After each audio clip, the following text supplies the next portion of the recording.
Quand toi-même tu reconnais que tu as des défauts, ça veut dire que tu peux aussi travailler, ok, ces différents défauts. Et ce n'est pas quelque chose qui va se faire brusquement. Pourquoi? Parce que le comportement, c'est un peu une seconde nature de l'homme. Du coup, quand tu t'es déjà inculqué certains types de comportements, ça peut prendre beaucoup de temps avant d'être changé. Pourquoi? Parce que consciemment ou inconsciemment, c'est déjà inculqué dans ton corps.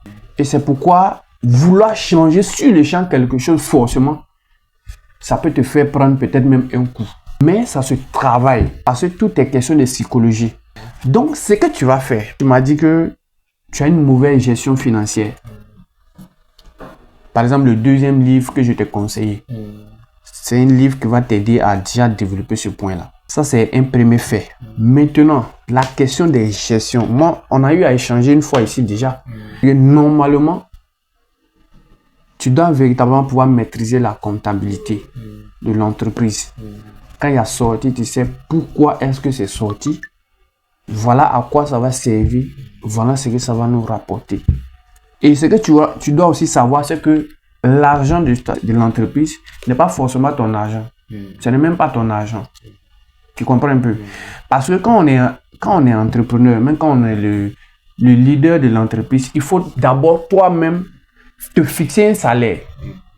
Parce que si tu veux compter simplement sur l'argent qui rentre et l'utiliser à effet personnel, tu risques de faire couler l'entreprise. Pourquoi tu vas voir qu'il y a certains entrepreneurs, quand tu les vois, ils ont des millions, mais le gars il va te dire non, moi je n'ai pas d'argent.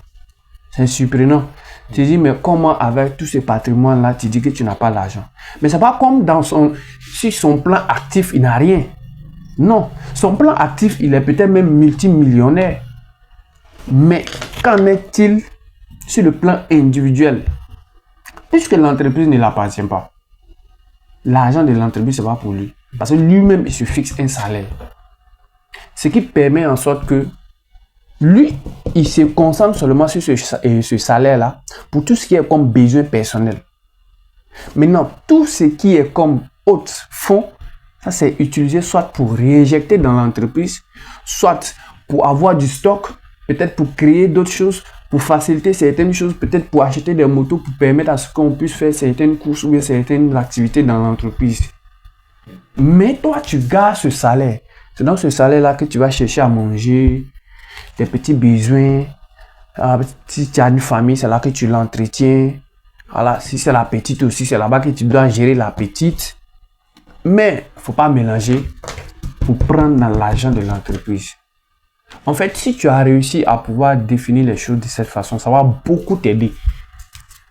Ça va beaucoup. Parce que l'argent, ça trompe en réalité. Une entreprise, ce n'est pas quelque chose d'un seul jour. Et si tu dépenses l'argent de l'entreprise comme si c'était un jeu de loterie, tu n'as même pas fait une année et puis tu as fermé les portes. Et l'autre chose, il faut arriver à pouvoir maîtriser tes désirs. Les désirs sont différents des besoins. Un besoin, c'est la chose que tu as forcément besoin pour pouvoir franchement vivre. Par exemple, tu as besoin de manger, tu as besoin de boire, tu as besoin de dormir sous un toit. Si tu as des enfants, tu as besoin de les entretenir. Ça, ce sont des besoins obligatoires. Ça, ce sont des choses nécessaires. Ça veut dire que si tu dépenses de l'argent dans ce contexte, ça marche. Mais par exemple, l'argent pour les sorties, l'argent pour entretenir une petite fille dehors, l'argent pour faire les trucs qui n'ont pas trop de pertinence, ça s'appelle du gaspillage. Sur le moment présent, ça peut te rendre heureux. Mais sur le long terme, tu perds. Parce que pourquoi? Tu n'as pas pu mettre d'abord sur pied quelque chose de solide. Il faut mettre d'abord quelque chose de solide. Donc, il faut arriver à pouvoir faire la part des choses avec ton argent. Et tu m'as dit que souvent tu as 100 000. Tu vois que tu mets ton argent dans quelque chose que tu ne devrais pas. Non. Avant de mettre l'argent, c'est que tu as pesé le pour, le contre, le pourquoi. Tout doit être fait de façon analytique. En termes d'argent, il n'y a pas de désordre. S'il y a du désordre, tu perds. Tout doit être bien analysé avant de faire sortir de l'argent. L'argent là doit servir à quoi?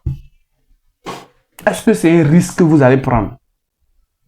Ou bien est-ce que c'est quelque chose, on sait que si on investit, voilà ce qu'on va avoir. L'entrepreneur, il évite souvent beaucoup de risques, surtout au départ.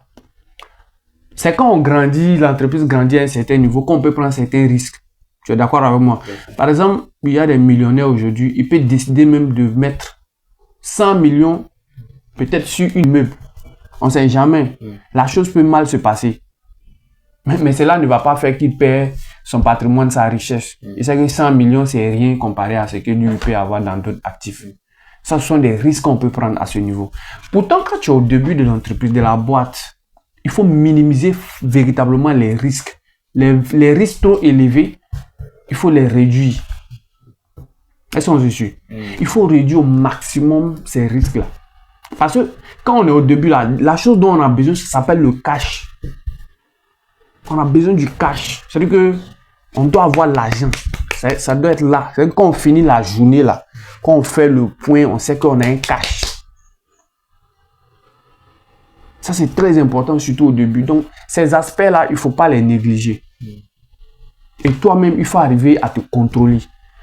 Parce que l'argent, souvent, comme je l'ai dit, ça blague. Souvent, tu peux te retrouver à 1 million, peut-être même 2 millions, 500 000. Tu penses que c'est assez. Pourtant, ce n'est pas ton argent. C'est l'entreprise qui doit utiliser cet argent-là. Donc, toi-même, il faut que tu sois discipliné.